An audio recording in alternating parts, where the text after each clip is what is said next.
ញឹមក្បែរអ្នកថ្មីនៅថ្ងៃនេះបងលួចសំឡឹងទាំងទឹកភ្នែកហូរស្រក់ចុះ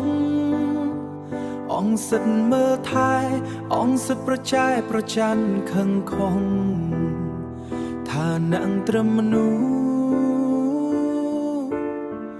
ដែលអូនធ្លាប់ស្រឡាញ់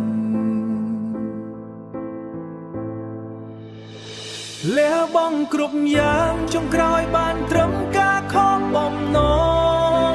ពាក្យសន្យាទាំងឡាយបែរជាคล้ายជាខ្យល់បក់បោកខំថែបេះដូងអូនតែទៅផលសល់ត្រឹមភាពសោកសៅឃើញអូនដើរចេញទៅ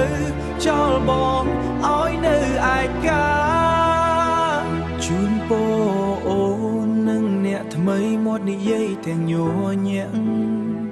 តែខាងក្នុងធ្លាក់ខ្ទេចខ្ទីគ្មានសល់រូបរាង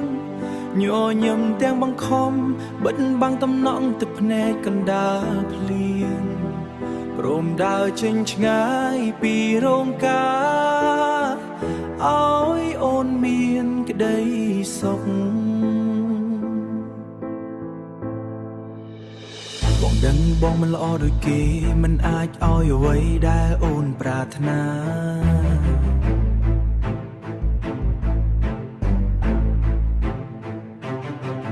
បងដឹងមិនល្អដូចគេមិនអាចឲ្យអ្វីដែលអូនប្រាថ្នា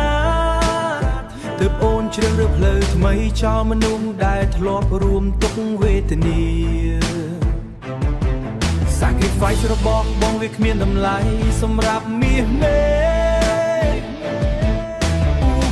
បើគេអាចមើលថែបានល្អជាងបងព្រមថយលាហើយស្រីល្អម្ចាស់ស្នេហ៍ដំបងនឹងចុងក្រោយទោះបីជាបងឈឺស្លាប់ក៏មិនឲ្យអូនពិបាកចិត្តឡើយជូនពរអូននឹងអ្នកថ្មី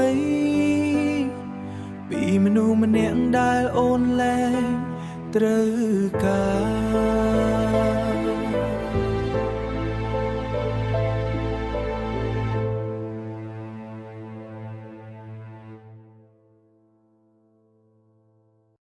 ឃើញអូនញញឹមឃើញអូនញញឹមក្បែរអ្នកថ្មីនៅថ្ងៃនេះបងលួច